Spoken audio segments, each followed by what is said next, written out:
The opinions expressed in the following programs are those of the participants and do not necessarily reflect those of Rogers nor Rogers TV.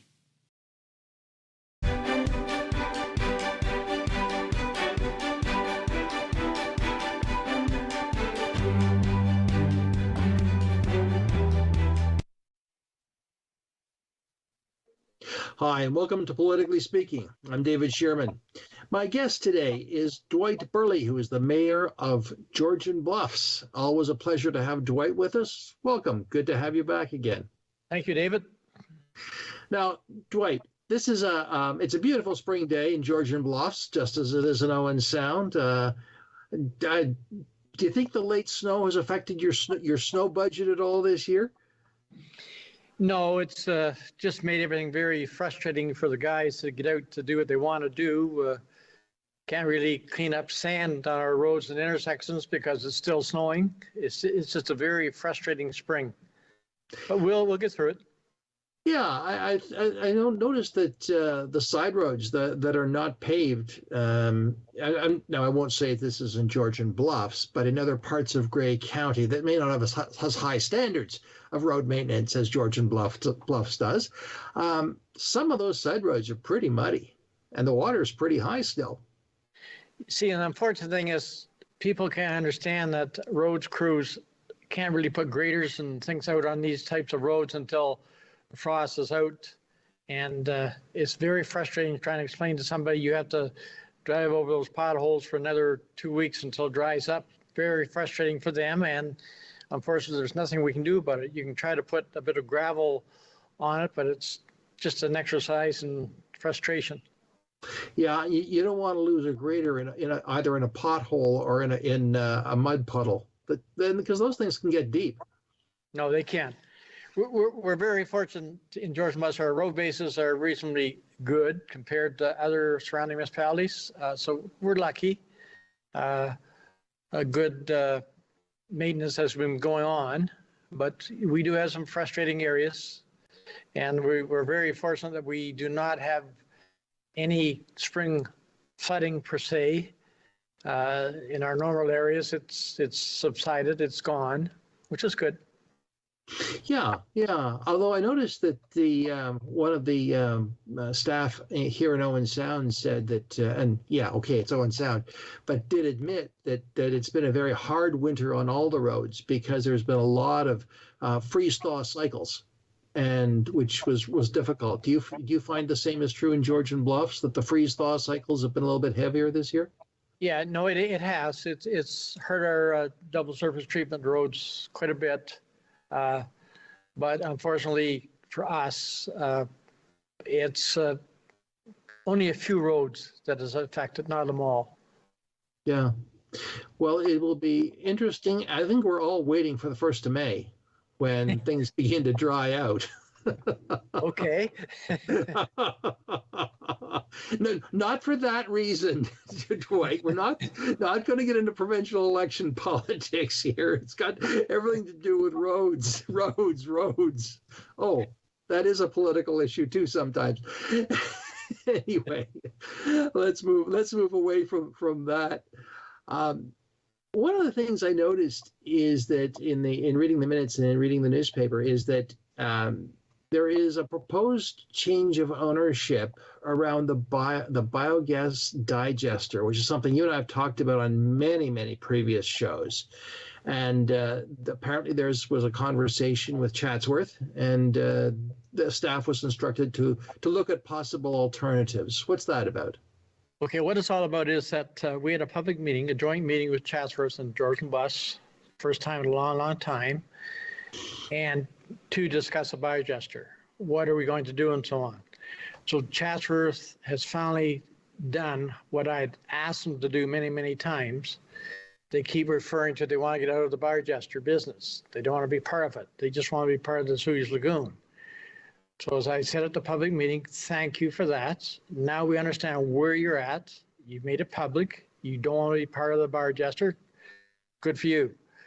One thing I'll assure them, which I did tell them, that we in Georgian Bluffs and Chatsworth are always going to be great neighbors.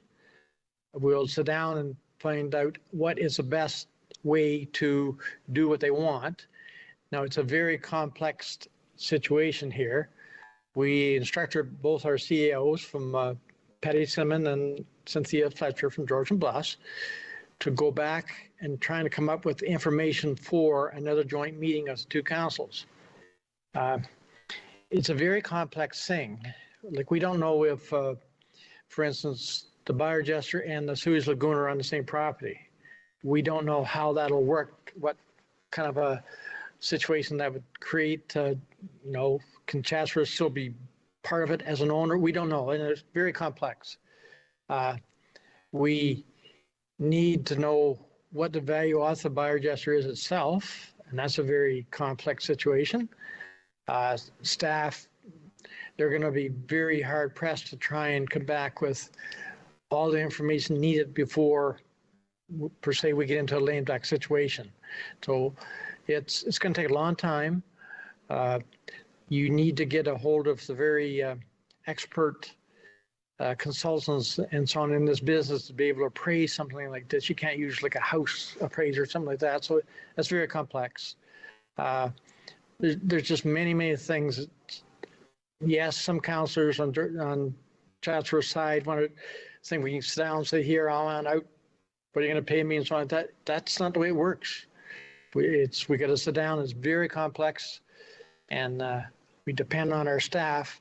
Our two CEOs come back for these reports, but keep in mind, the world is still going on in their normal daily lives, and very complex with elections coming up and all the other good things. So it's going to take a long time to get. But the good thing is we finally got Chatsworth Council to give us a direction. As I always said, tell us what you want to do, and then we can work with it. We know what road to go down. Now, what are we going to do? We don't even know in Georgian Bluffs, for instance, we haven't had the conversation. Are we going to be running the Biodigester? We can't do it ourselves. Are we going to look for a partner? Are we going to possibly look at resale of it to somebody? We don't know. We haven't had those conversations. We need all kinds of information coming back. We had a feasibility study done by Aqua and Enridge Gas. Very, very good report. Tells us a lot of information, but we still need to sit down and have some long conversations yet to work out this whole situation. You used a term in there that I think is worth revisiting very briefly, lame duck. And what is that point? That's an important point to remember for council actions as we move towards the municipal election in October.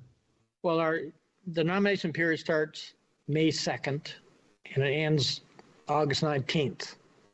If a council that's in power now does not have the majority of council coming back, you're considered a lame duck. So what at the point of nominations closing, August the 19th, we will know. You will know whether you're lame duck or not. Yes. So a council that has the majority of council members continuing is not a lame duck council.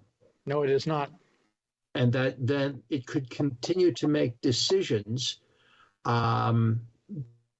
which would roll on into the next session of council, presumably. There's a guideline, without getting the great detail on it, is that no existing council can put pressure on a new council coming in. Yeah, I've heard the expression "tie the hands." Yeah, like for instance, we couldn't go out and buy some brand new buildings and stuff and pass that cost on to a new council. You can't do that. Right. There's a guideline we have to follow. Even with the majority of council, if they do come in, we have to be very careful how we conduct business until after the municipal election.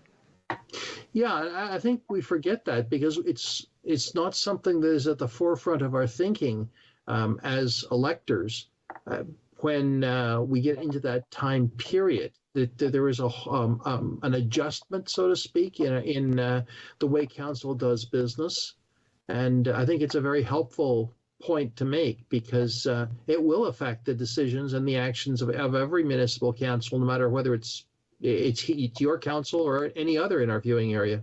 No, it could be any council. Any council can be lame duck. For instance, there's some guidelines in there, for instance, that if a council is lame duck, the CAO of the municipality is allowed to spend up X number of dollars without council permission.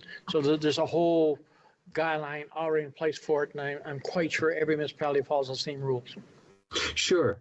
That's probably somewhere in the Municipal Act, and the people who know that will know it, and we just have to kind of watch and see what happens, I guess. That's right. Yep. Yeah, and part of that is for the protection of the municipality, to make sure that decisions aren't made inappropriately. Yeah, exactly. Like, business will continue. The municipality still exists, and we have to keep going on. But there's a certain guideline we have to follow to be able to do that. The roads will get fixed. The garbage will get picked up. All the services will continue, except for things like some of the capital expenses and. Yep. But it's not authorized. This is I think it's a useful conversation, because what you're suggesting about, to go back to the biogas digester, is that this is going to be something that will be not this council's decision entirely, or this council's. There may be decisions, but the larger decisions will probably be in the next council's purview. Is that a fair statement? Not speaking for my council, I'm going to speak as Dwight Burley, mayor. I do not think the staff would have their perfect time to bring the necessary information back to both councils to make that decision before we get into what we call a lame duck period. And again, does this council, since we're so close to the end of the term, want to start putting guidelines and stuff in place for a new council that's coming in? That new council may come back. Say, for instance, Georgian, Bluffs, and Chatsworth say, let's sell it, get out of the digester business. We would probably never have enough time to do that before the end of the term, but we can't put that kind of a pressure on a new council. The new council, when they come in, I would think they'd probably want 6 or 8 months to new councilors coming in to investigate what is this biodigester all about, read feasibility studies, and so it could take a long time before a final decision is made. And I'm very sure the new council would want to have all the information before they've done that. That's a very helpful perspective, because I think that the tendency is certainly among electors is, well, let's get it done. Let's just do it. Well, as you have said, not so fast. It's a complex decision, and there's a lot of things to be considered here. I was in private business for over 40 years. You could do things differently in the private sector than what you can in the municipal world. The municipal world is a very complex, different way of doing business, and there's very tight protocols you have to follow, certain rules and so on. And it was a learning experience for anyone that comes from the private sector into the municipal world. And let's face it, things in the municipal world go along fairly slow. And that's there's no sense saying it can go fast, because it can't. Gee, you sound like Bill Walker. Because I've had the same conversation with Bill Walker over the years about not just that there's a different pace and there's a different speed of doing things at the provincial level. And Alex Ruff has said the same thing at the federal level. Now, sometimes things can move very quickly, but for something big, there is a different time scale. And you're right, it's not private business, it's taxpayer dollars, and they want to make sure that everything, all the I's get dotted and T's get crossed, mostly. You're 100% correct. I was put in here by the ratepayers of Georgian Bluffs. So I'm actually got 12,000 bosses that I have to deal with. And in one sense, I'm spending their money and mine. So there's a protocol I have to follow. With private business, you are sort of sitting in the chair and you can make those decisions. And if it's not right or wrong, you don't have to be as much the responsibility as what you do in the municipal world. And I think it's also worth mentioning, Dwight, that there are also guidelines such as spending limits, such as municipal processes that are governed by the Municipal Act sometimes, or other legislation that always have to be taken into consideration. Well, one big word would sum the whole thing up: budgets. Mm-hmm. That's why we put budgets in place. We have a guideline we follow. We have a strategic plan that we should follow, and it's a different world altogether. We could spend hours and hours talking about what happens in the municipal world. Joe Blow, ratepayer, probably doesn't understand that, but unfortunately, there's rules we have to follow. It's funny you should say that, because I have heard repeatedly from new councillors and not new mayors, more or less, because they're usually experienced. I didn't realize how complex things were until I sat in the chair. Well, I can add a little bit more to it, David. Deputy Mayor Carlton and I, we are county councillors. When I walk into the county council chambers, I have a Grey County councillor hat on.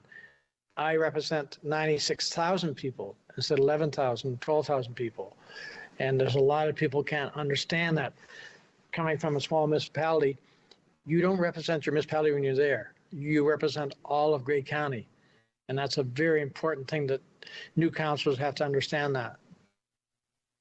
Very true. Very true. It's a new way of thinking in many ways, and it's built on a lot of history, genuine and experience. Because were you on council when the municipal boundaries were restructured back? Oh golly, that's got to be 20 years ago now, more. I was the vice chair of the committee that put that in place. Mm-hmm. So that was a major shift in municipal government. Just the boundaries alone were a shift in municipal government. Yeah, it was quite a change when Georgian Bluffs was formed. We're very fortunate that we were able to sit down and talk to the surrounding municipalities and form Georgian Bluffs. And we realized that the best way to do it, I'm glad we did it, instead of having ward systems, we went to election at large for the whole municipality. And that's been proven 100 times over that was the way to go.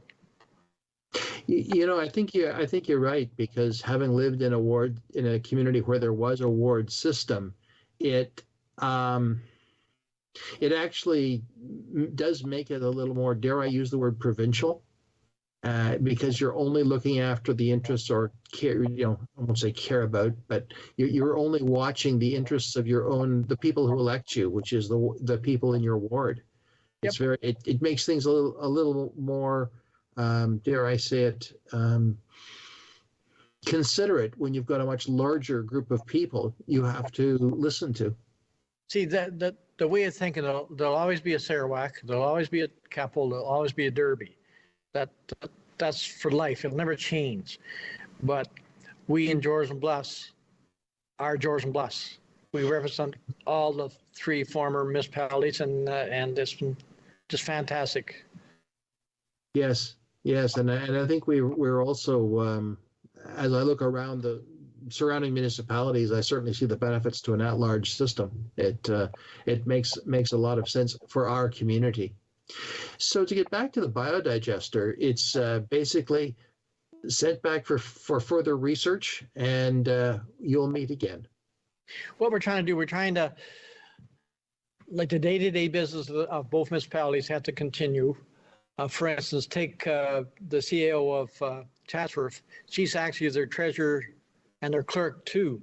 So she's got a lot of things on her plate to be able to take time to do what we need to get these reports coming back. So it's going to take a long time.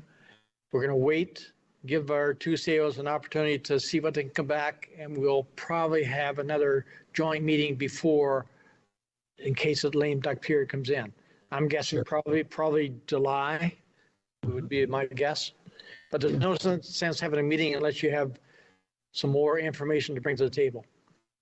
Do you think that any of the provincial policies around recycling will have any impact on this? I say that because As we're speaking, there was a release just in the last week of new regulations around recycling, which is not directly related to biogas, but at the same time, it has to do with waste management, which is part of biogas.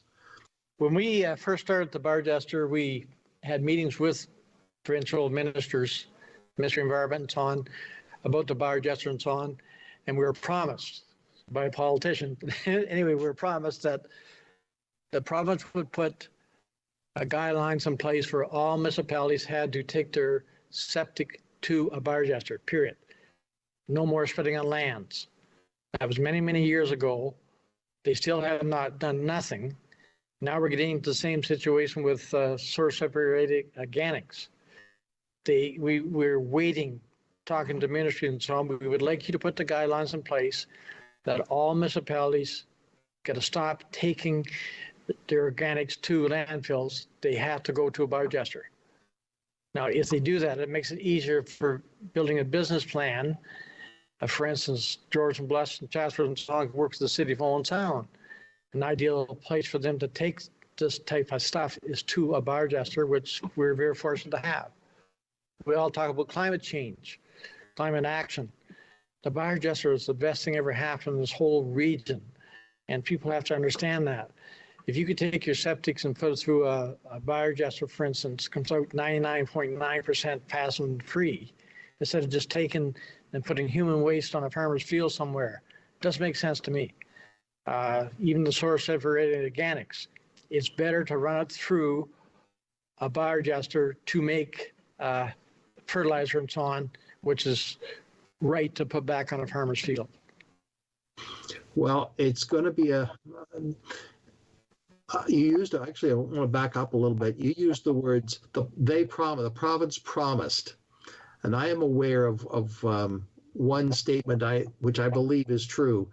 Politicians should only use the word promise in a marriage ceremony. I agree 100%. That's I've always done that in all my years in politics. I never promise anyone anything. I always say, I'll see what I can do. I promise, why promise something you know you can't do? It's just not right. Yep. And it's the word promise should be out of your vocabulary as a politician. No, it's not good vocabulary for a politician. Yeah. Well, it'll be interesting to see what happens. And certainly, David, this is the last time I remember 2018, last municipal election, all we ever talked about at any public meetings and so on was the airport and the Barchester. Now we're back another 4 years later. The only thing we're talking about now is the Barchester. Well, Dwight, let's give you and your council credit where credit is due. You dealt with the airport.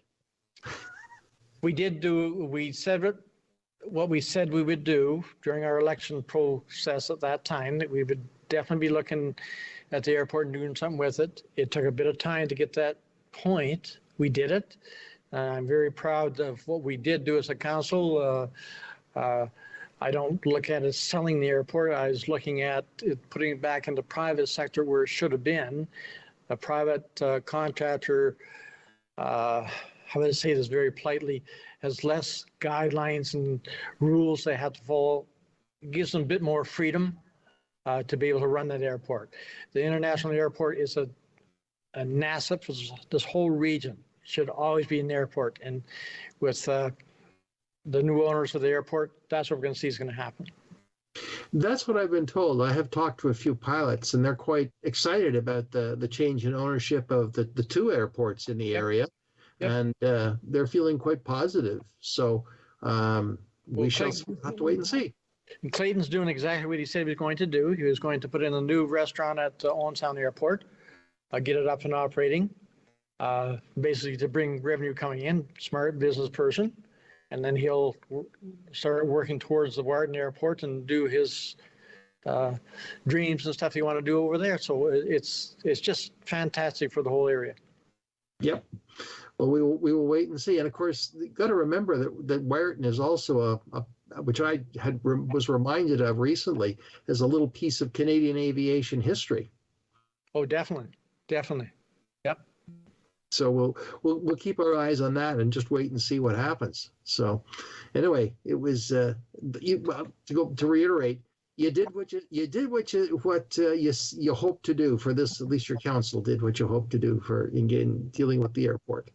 We didn't promise anything. Nope. We said we would deal with it, and we dealt with it. Unfortunately, it took a bit of time in the world we work in, and we did deal with it. Sure. I also noticed that the municipality has got a GB Goes Green initiative. What's that about? A big topic. Well, we're going to be taking a break in a couple of minutes, so why don't we leave that till after the break? Yeah, that's fine. No. Let's deal with that after the break if it's a bigger topic. But I do want to point out that as part of that, you've purchased new composters that you have for sale. Yep. It's a new solar type composter. See, we're trying to get our climate action plan in place in Georgian Bluffs. We're following the lead of the Grey County, the upper tier. There's no sense trying to invent the wheel twice. So we're all working together with this very important topic. One thing we have to realize that there's only so much we can do as a lower tier municipality to do with climate change. And that's why we have to be very careful. We're trying to do the things in Georgian Bluffs that we can do. One is these solar cones is one thing that we can do, which will help. And for us to try to put in charging stations and so on, is that the right move for us? We don't know that. Can we use electric vehicles to run our equipment? No, not yet. It's not quite, the technology's not there yet to be able to do that. In our buildings, for instance, yes, we've already started a few years back changing all the lights to high efficiency lights and stuff like that. Insulation, we have solar panels on our Shell Lake Arena. So we've got a lot of things started for climate change in our area. But as I say, we're one dot in the world when it comes to climate change. It's a big world out there, a lot of polluters, and we'll do everything we possibly can to make sense in Georgian Bluffs. Mm-hmm. And certainly the home composting movement is quite strong. And a lot of people are doing it. It's certainly in my neighborhood here in Owen Sound, people are doing it. So it's one small thing that we can do. And just keep in mind too that we live in rural Ontario. Mm-hmm. The composter is a great attraction for a bear, coons. So you got to keep that in the back of your mind. If you want to set up a whole bunch of composters, well, you're creating food for certain animals that want to come and visit you. Oh, for sure. I remember when I was growing up, we had composters, compost piles everywhere. And the coons got into it. I remember my father saying, those coons again. But didn't stop him from having his compost pile. But that's, I guess it all depends on what you want to have. Share and share alike with the coons, I guess. Right. It's just in Georgian Bluffs, I think we're being very cautious. I think we have a great committee formed in Georgian Bluffs. We have plenty of public members on it, ratepayers, and we're treading very cautiously to do what we can do that makes sense. And sure, that's what we're trying to do. And the county, give them credit. They've got a great climate action committee there too, with experts, and things are happening. Yeah. Well, we're going to take a quick break, and we're going to come back because there's all kinds of things we can talk about, Dwight. I'm David Shearman. This is Politically Speaking, and we'll be right back.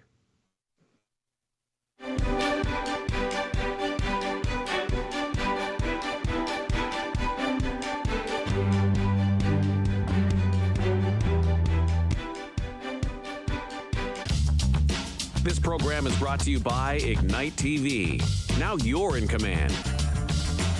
Visit Rogers.com for more details.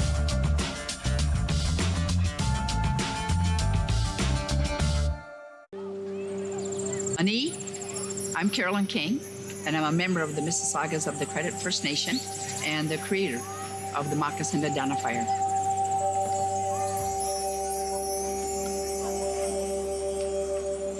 Philip Cote, an artist in Toronto here, took and redrew real moccasins. We're starting over with the children.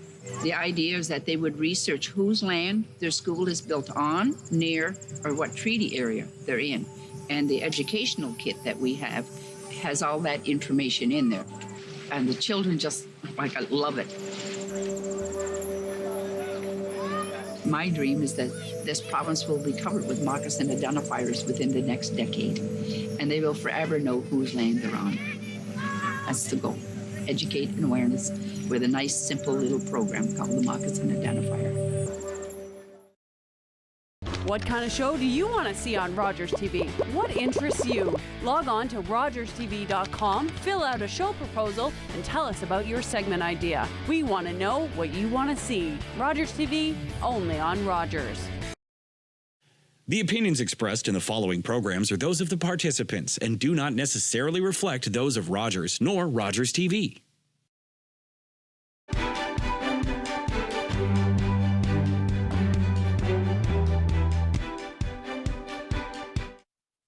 Hi, and welcome back to Politically Speaking. I'm David Shearman. My guest is Mayor Dwight Burley of Georgian Bluffs, and we're talking about gas? Sure, biodigester gas. And a lot of other things, Dwight. Look, if you can't have a little fun with biodigester gas, why not? Why not? Yeah, let's talk about the GB Goes Green initiative. Now, what is that? Is that something that you've got an active climate change committee? Is that their program? Well, it's the municipalities. It's through the Climate Action Committee where it all started, is to try and see what we can do as a municipality to help what they're trying to do. And one initiative was to buy these solar composters. And there's two different types, right?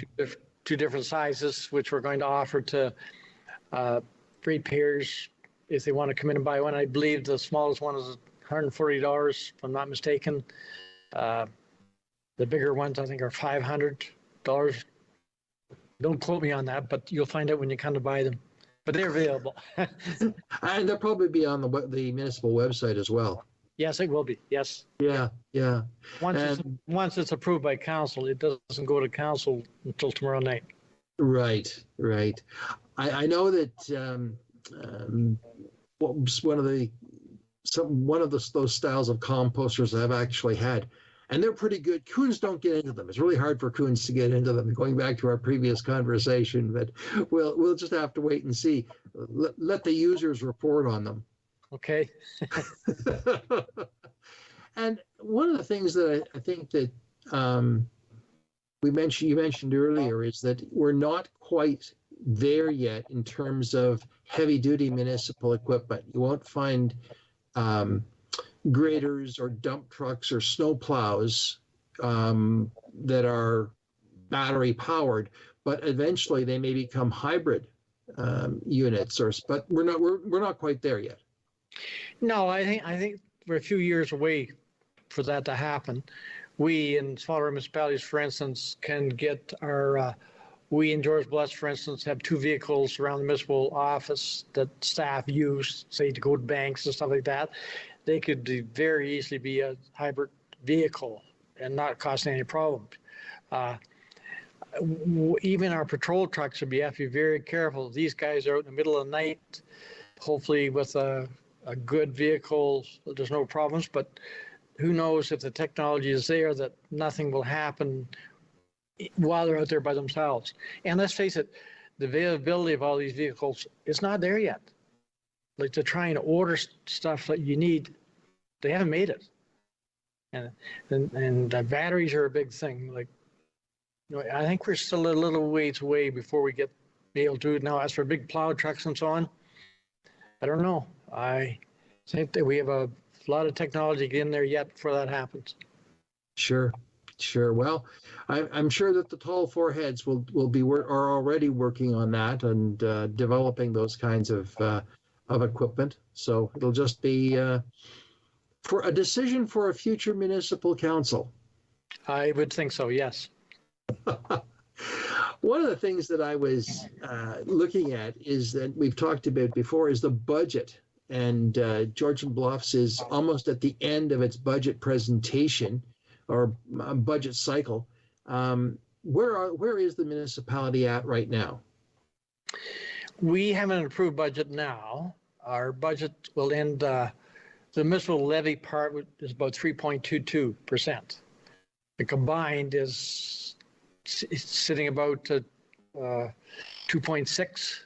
That we're still waiting a few items come in to finalize that. We're able to put in approximately $700,000 into general reserves. We're able to up our roads budget another $750,000, put right towards our roads. Our gravel tenders are let now and have been approved for putting our gravel through on our gravel roads. We are, this year, we're not really going into double surface, single surface treatment of roads. We're being a bit of proactive and we're trying to save what we got. So this year we're going to do a lot of micro chipping on top. It's to seal the roads we've already done, to save them for future years. And that's mainly where most of the construction will be going this year. We still have projects still ongoing from last year. For instance, the Church Side Road, it was a major drainage issue going down there. Still waiting for box culverts to come in. And it's extremely important we finish that this year. And we have projects like that on goal, which we're trying to finish. But I think overall it was a great budget. I think it's a very responsible budget, and I think staff done an excellent job. I noticed that the insurance premium, municipal insurance premium, went up by about $100,000. That was a big increase. But every municipality faced the same issue, not just Georgian Bluffs. Yeah, it's just a strange world we live in right now. If a municipality has some problems on their insurance, it seems to go right down through all municipalities and pay for that extra expense. And it's just the world we live in, I guess. And there's really not too much we can do about it. We do a lot of behind the scenes work with our insurance companies to make sure, for instance, go around and inspect all our playground equipment, inspect our buildings to make sure they're safe, and what can we do to not have a liable situation. So there's many things go on behind the scenes to try and correct that. Is it also reasonable to say that the providers of municipal insurance are quite limited? It's not like your householder insurance where you might have half a dozen companies that want your business. It's relatively restricted to a very small number of companies. And it's getting smaller all the time. For instance, Cowan was a big major insurance company. Now they've been taken over by Intac. So now that's the way they seem to work. These big companies seem to join into one. So our insurance really now is with Intac instead of Cowan, but it's the same company. Sure. Just the way the world is. Mm-hmm. Mm-hmm. The companies get bigger and bigger and bigger, and so do our premiums. Well, you can probably guarantee you that. That's something I would promise. That's something I would promise to you. And I dare say that's a promise you can actually keep.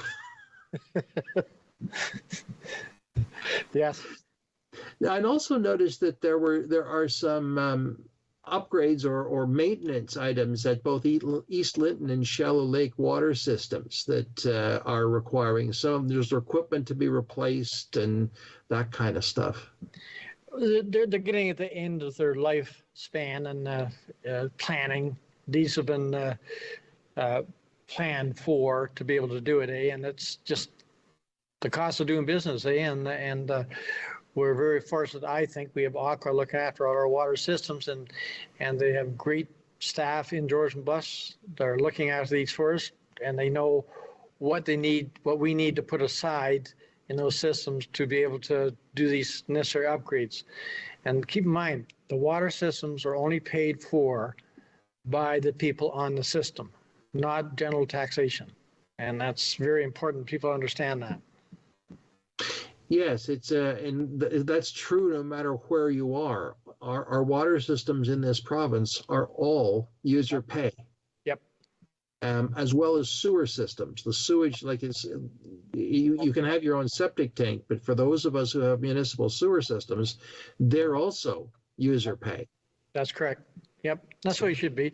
We have some great water systems in Georgian Bluffs, but we do have a few water systems that are from the older generation, need to be upgraded, and we're trying desperately to find ways of doing that, to try and apply for grants and go a different direction to try and help these people on that system out.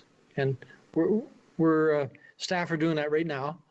And I won't name the water systems, but it's just that when they were put in, they worked very efficiently, but time has gone.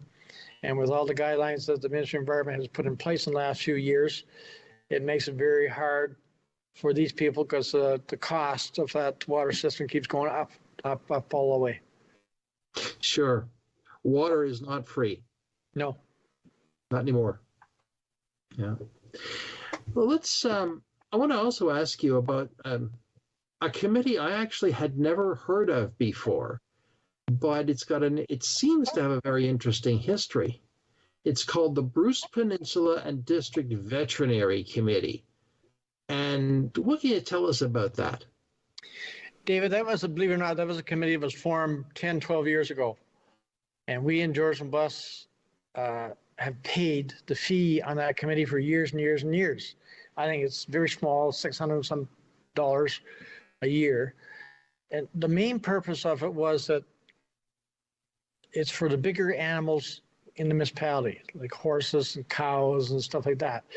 And it's a great committee, got some excellent vets and so on it. And the main purpose of it was to be able to get a vet to go to emergency for an animal throughout the municipality. It's been a long time going. We always used to have members on it, and then for a few years it just sort of fell by the wayside, and we did not have a member on it. So what we did here in the last month or so, we've had 2 council members to go to sit on the committee to bring us back up to speed, to put a member back on that committee. They have approximately $30,000 in the bank, and what they found, what they're going to do, they're going to set up a fund to put it towards students and so on that want to go through for veterinarians. In other words, it'll be a grant to them. It's a great idea. So the money is being well spent. With COVID and so on, made it very difficult too for these vets to get out. A lot of their issues could be dealt with a computer and the person on the other end. And they just come and pick up, say, the necessary medicine, needles and so on, and go and do it themselves. And calving, for instance, you need a vet sometimes. And so they are available. There's always one on call in case emergency comes up within the municipality. In Georgian Bluffs, when this committee was formed way back when, it was just mainly Keppel and parts of the North End and so on, and parts of Derby.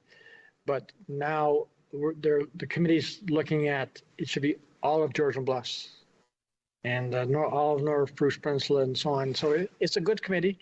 It's something that, it's been sitting back in the back burner, but it's still been going on.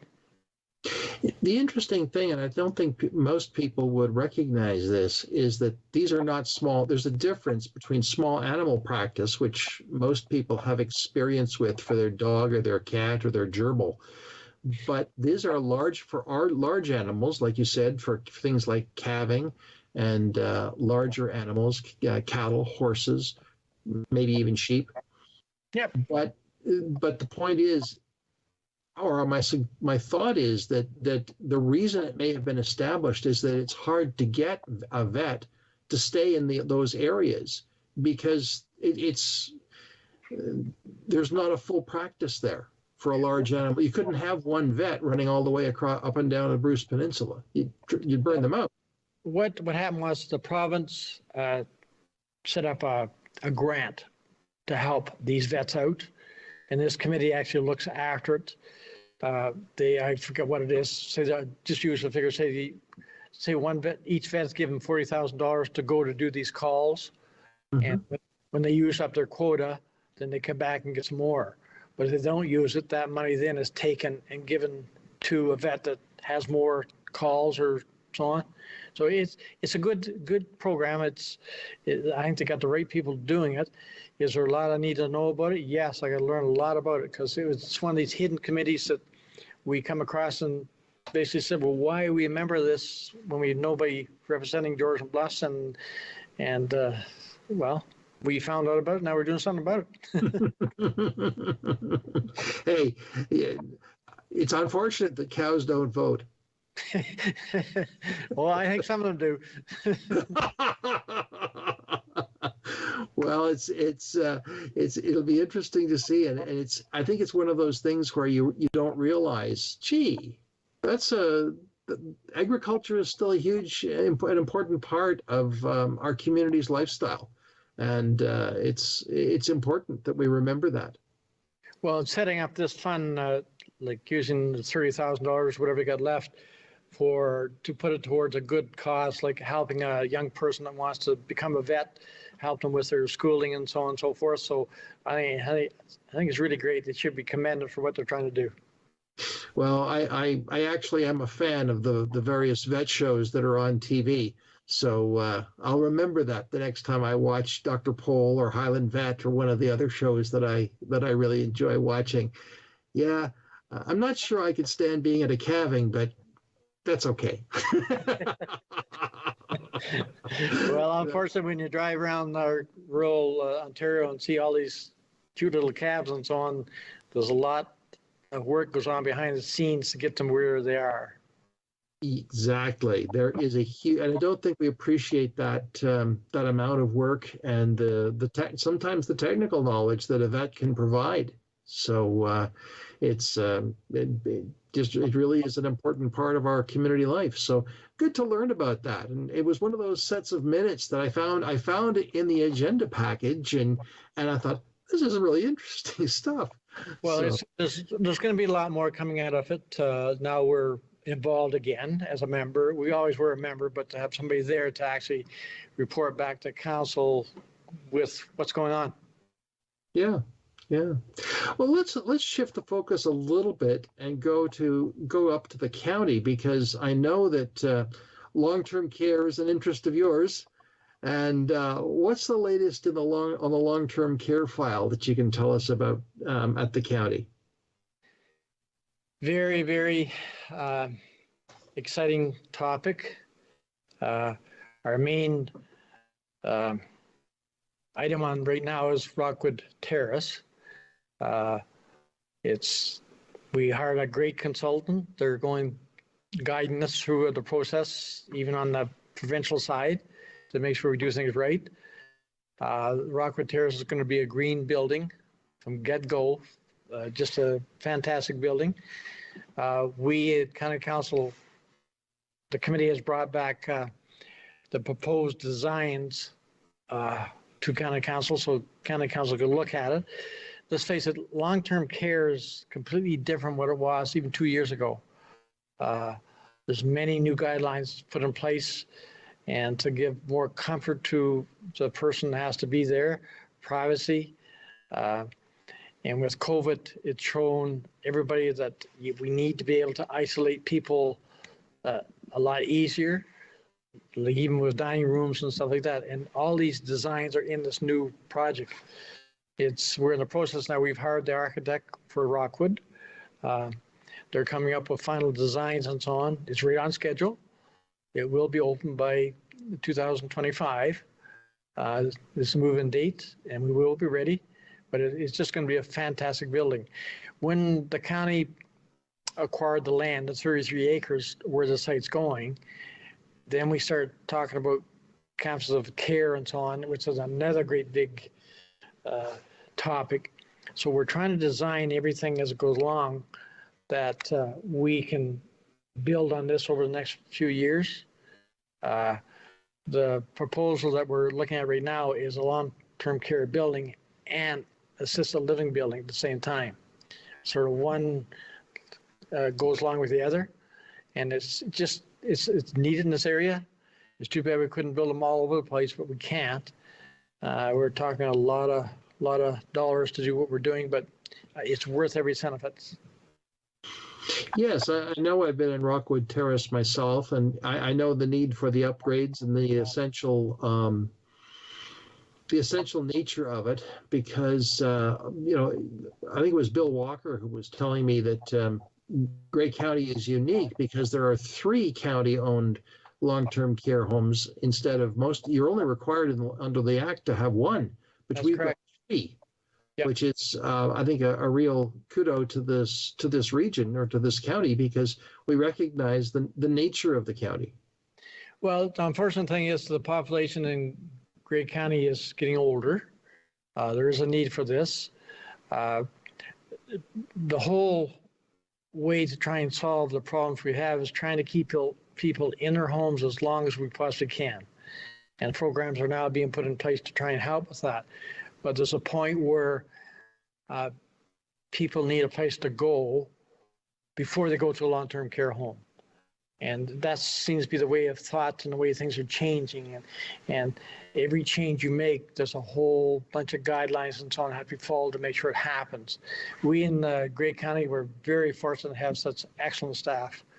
We had Jennifer Cannell, our director. She's just a fantastic young lady, and she's got great administrators below her. Cannot say enough for them. They do a fantastic job, and man, they sure have been tested with COVID and so on, and they've done an amazing job, just amazing. Yeah. What else is happening at the county council? Now, I know that Warden Hicks did have to step aside because for political considerations, but is Deputy Warden McQueen just in the chair now? No, that hasn't happened quite yet. It's getting close. I think when their nomination period is up now, then Warden Hicks would have to step down at that time. Just Okay. take a leave of absence. I think it was done last week. So now our next county council meeting, Deputy Mayor McQueen, Councilor McQueen will take the chair. Yeah. So it's one of those we talked about lame duck councils, but this isn't a lame duck situation. This is just a conflict of interest situation to make sure that everything is done cleanly and openly. That's correct. Yeah. Yep. And the same would be true for, now we don't have that here, but in some ridings there are municipal councillors who have chosen to run provincially. And they might do the same thing because it's a separate jurisdiction. But you will see in some parts of Ontario municipal councillors who are running provincially. That's true. It's just that it's kind of a very hot topic in this area right now, Grey Bruce. When the Premier appoints the candidate to run in certain areas, instead of having it open like it should have been, it is kind of a hot topic, which we won't get into.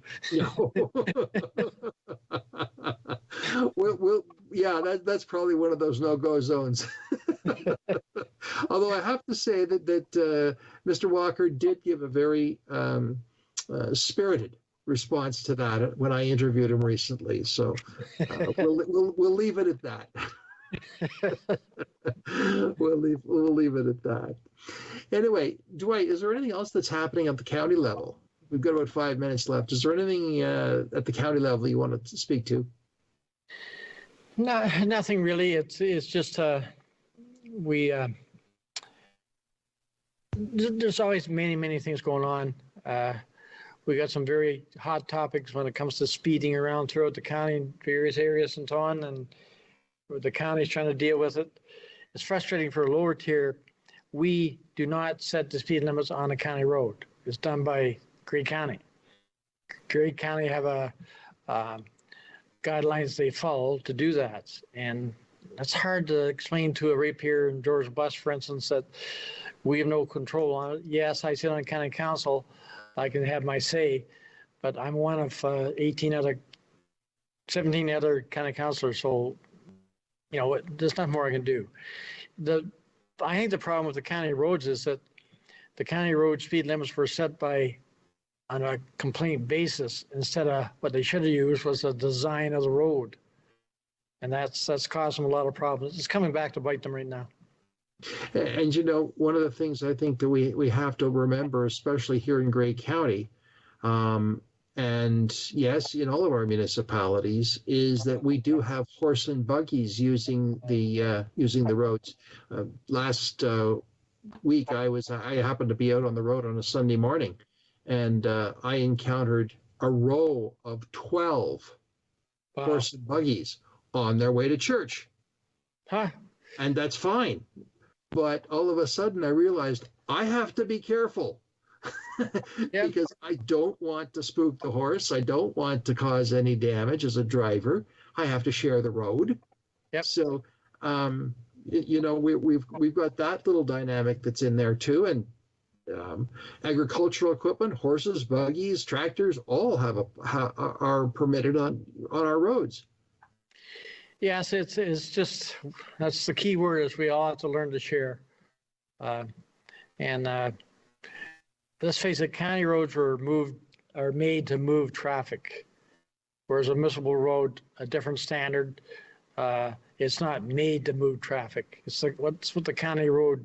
That's why it goes through the center and intersects all lower tier municipalities to be able to move traffic from east to west, north to south. Yeah. Yeah. And then there's the provincial highways, over which the only people that have control is the province. That's right. You can go any speed you want on there.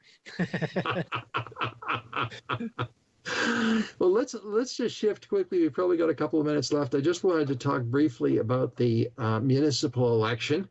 And that is obviously the purview of the municipal clerk and the CAO. The municipal clerk. And what are the voting methods in Georgian Bluffs this election? Actually, we're very fortunate in Georgian Bluffs. We pretty well covered every gamut there is, from phone to computer to in-person polling stations. So the clerk has done a fantastic job setting this all up. Our voting, I think the voting starts very early in October. Mm-hmm. And there's various places to vote all over the place, and it's online. The clerk has made a plaque card, which we're sending out to all ratepayers, that very clearly outlines where the stations are, what time you can vote, and so on. So she's done a great job. Well, thank you, Dwight, because we're just about out of time. I want to thank you for being on Politically Speaking today. Always a pleasure, and we will talk again. I'm not sure when, but we will talk again. Take care. Thank you, David. Thank you.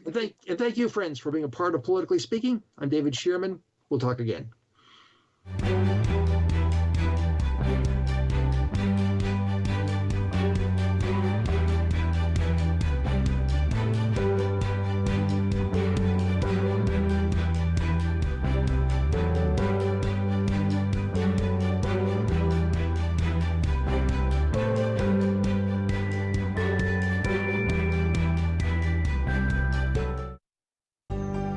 Call the Rogers TV viewer response line, email us, or connect with us on social media.